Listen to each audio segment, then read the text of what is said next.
नमस्कार दोस्तों, आपका मेरे YouTube चैनल स्टडी फ्लाइट पे पुनः स्वागत है। आज मैं आपको कक्षा 10 गणित NCERT की गणित पढ़ाने वाला हूं, जो पहला चैप्टर है वास्तविक संख्याएं। सबसे पहले मैं वास्तविक संख्याओं का परिचय आपको बताऊंगा और आप देख सकते हैं मैं कुछ कक्षा 8-9 की चीज़ें इसमें लिखा हुआ हूं। कक्षा 8-9 की बातें हैं उसको मैं याद दिलाऊंगा और बताऊंगा। उसके बाद मैं वास्तविक संख्याएं बताऊंगा। वास्तविक संख्याएं कहते किसको हैं, इसको हम कैसे हल करेंगे। तो पहले थोड़ा सा परिचय देख लेते हैं।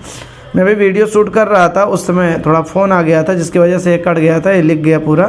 तो इसे मैं आपको समझा देता हूँ, अब आप समझ लीजिए।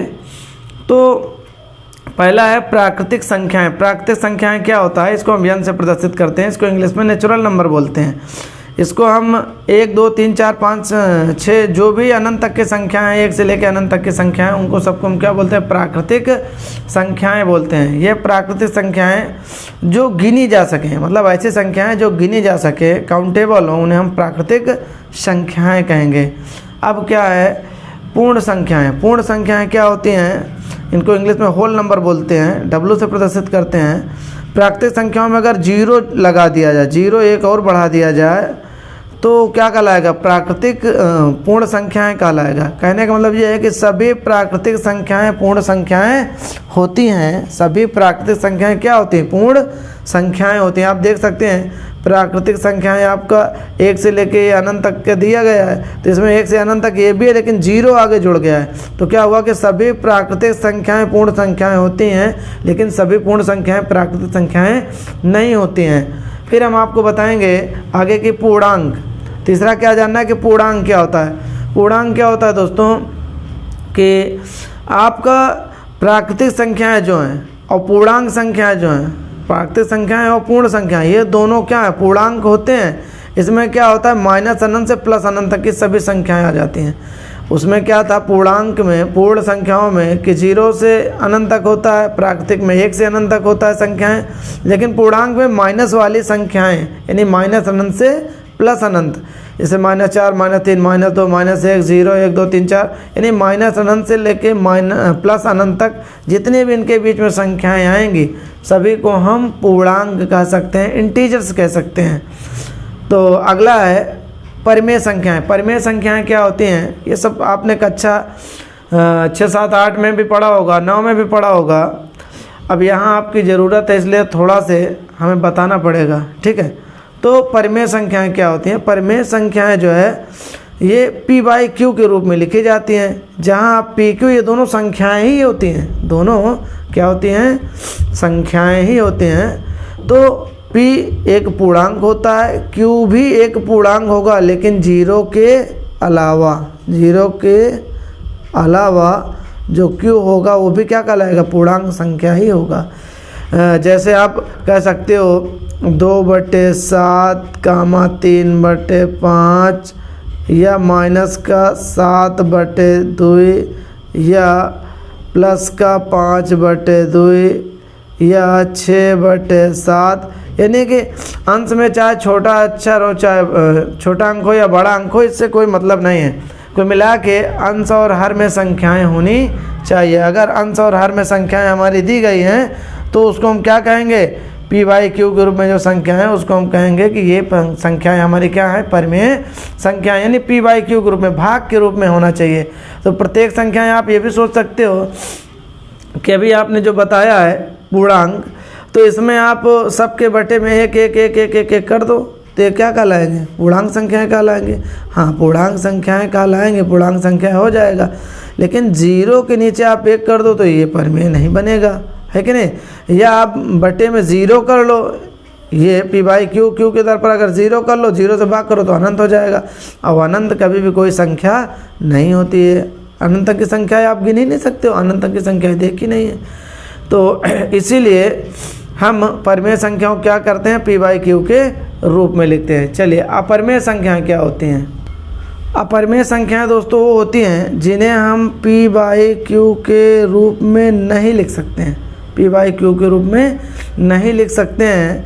इन्हें हम क्या कहेंगे, अपरिमेय संख्याएं कहेंगे। जैसे P/Q के रूप में हम किसे नहीं लिख सकते हैं, आपने देखा होगा जैसे √2, √3 पाई या 2 दशमलव या कोई भी दशमलव संख्या ले लो, 1 2 3 4 5 6 डॉट डॉट डॉट अनंत तक चली जाए, यानी कि संख्या का अंत ना हो, अंतिम में जो इनफाइनाइट तक जा रहा है ना, अशांत दिख रहा है, अशांत है, तो क्या कहेंगे, इसको हम अपरिमेय संख्याएं कहेंगे। अब कहोगे कि √2 के नीचे 1 मान लो, इसके नीचे 1 मान लो, सबके नीचे 1 मान लो, तो ये परिमेय ही तो हो गया।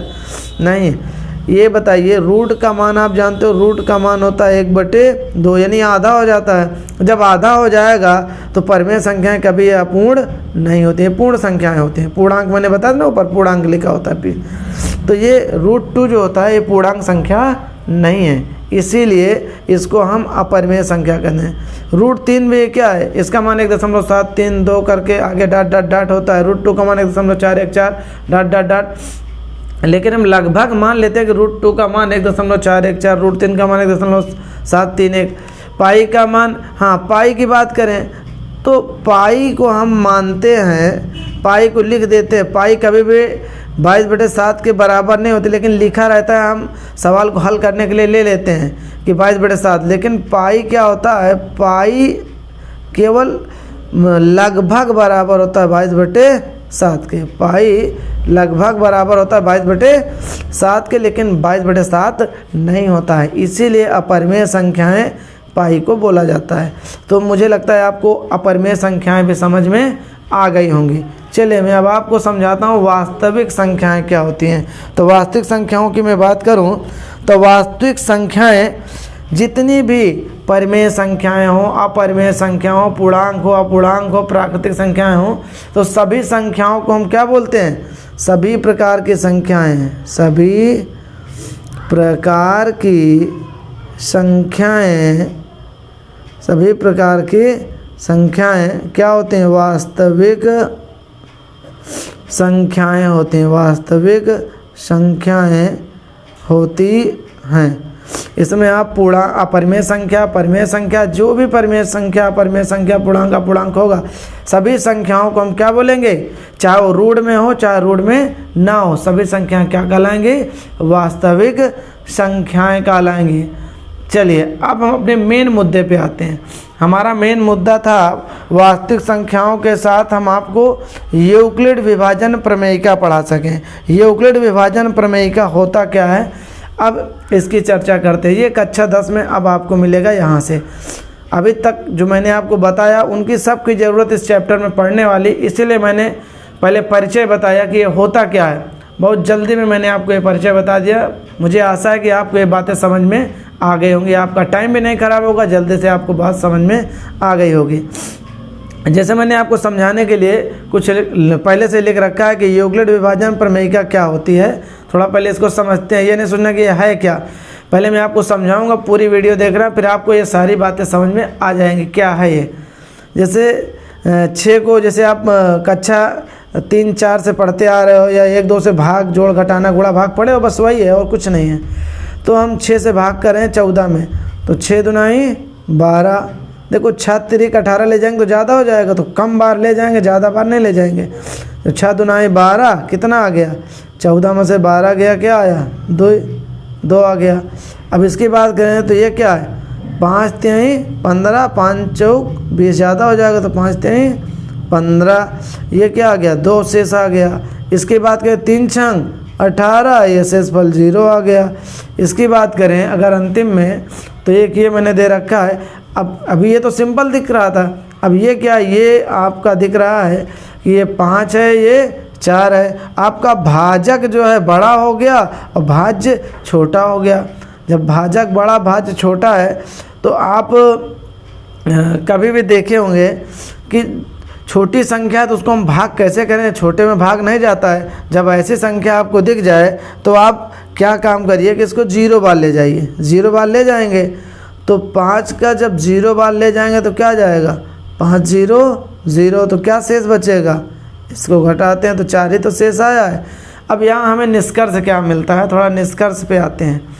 तो आप देख रहे हैं, तो आपको एक बात ये दिख रही है कि अगर हम बीच वाले को देखें, जो भाज्य है हमारा 14 को यहाँ लिख लें तो ये 6 गुना 2, इन दोनों गुणा कर दे भाजक और भागफल का, तो 6 गुणे 2 और यह शेषफल को यहाँ जोड़ देते हैं तो क्या बनेगा 6 दूना 12 2 14, 14 के बराबर आ गया।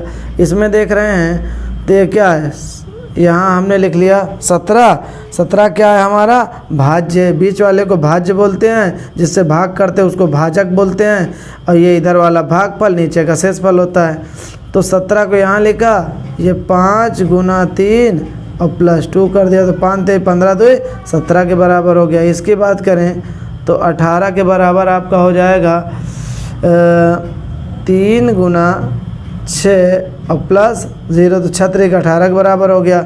इस वाले की मैं बात करूं तो ये आपको हो जाएगा 4 के बराबर 5 गुणे 0 प्लस 4 तो 5 0 0 4 के बराबर हो गया। तो इससे हमें मिला क्या, ये आपका युगल विभाजन क्या बन गया कि मैंने कहा था इसको क्या बोलते हैं बीच वाले को भाज्य, ये अपना क्या होता है भाजक होता है, ये भाजक होता है और ये भाज्य होता है और ये होता है भाग फल और ये वाले को बोलते हैं शेष फल।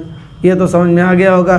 तो हम इसको क्या लिख सकते हैं, यानी कि लिख सकते हैं भाज्य बराबर भाजक गुणे भागफल, भागफल क्या है 2 है, भागफल और प्लस क्या है शेष आया है शेष फल। तो ये यूक्लिड विभाजन का क्या बन गया फार्मूला बन गया, यही है यूक्लिड विभाजन, ये फार्मूला आ गया। अब आपको मैं थोड़ा से आगे ले चलता हूँ। हाँ तो देखिए भाज्य बराबर भाजक गुणे भागफल प्लस शेषफल लिया गया। तो भाज्य को हम a मानते हैं और भाजक को हम b मानते हैं, भागफल को q मानते हैं, शेषफल को r, रिमाइंडर ये शेषफल को r मान लिया। तो सूत्र बन गया a बराबर BQ प्लस r। ये अपना यूक्लिड विभाजन का क्या आ गया फार्मूला आ गया। तो मैं आपको थोड़ा और एक बात समझाता हूँ। जैसे मैं यहाँ एक भाग दिखा रहा हूँ, जैसे 4 है, यहाँ पे मैं लिख देता हूँ 15, तो 4 तियाँ 12 3 15। आप एक चीज़ यहाँ देख रहे हैं कि इसको हम क्या मानते हैं, ये अपना क्या है ये भाज्य है, ये भाजक है, ये अपना भाग फल है, ये अपना क्या शेष फल है। ध्यान से देखे रहना। तो इसको हम r मानते हैं, इसको भागफल को क्या मानते हैं q मानते हैं, और भाज्य को मानते हैं a, भाजक को मानते हैं b। देख रहे हैं किसको क्या मानते हैं, मैंने लिख दिया। तो आप एक चीज़ इसमें ये देख रहे हैं सबसे सिंपल सा कि हमारा जो b है, b क्या, ये जो b है ये सदैव r से क्या होता है बड़ा होता है। भी देख रहे हैं r से सदैव बड़ा। ये जो भाजक है ये शेषफल से सदैव बड़ा होगा, शेषफल से बड़ा इसलिए होगा क्योंकि अगर मान लो 3 के बजाय 4 आता तो भाग एक बार और जाता ना, इसका मतलब आपने भाग गलत किया है। तो अगर ये बड़ा होगा तो उसमें एक बार और भाग चला जाएगा, और छोटा होगा तभी भाग नहीं जाएगा, तभी तो शेष मानेंगे।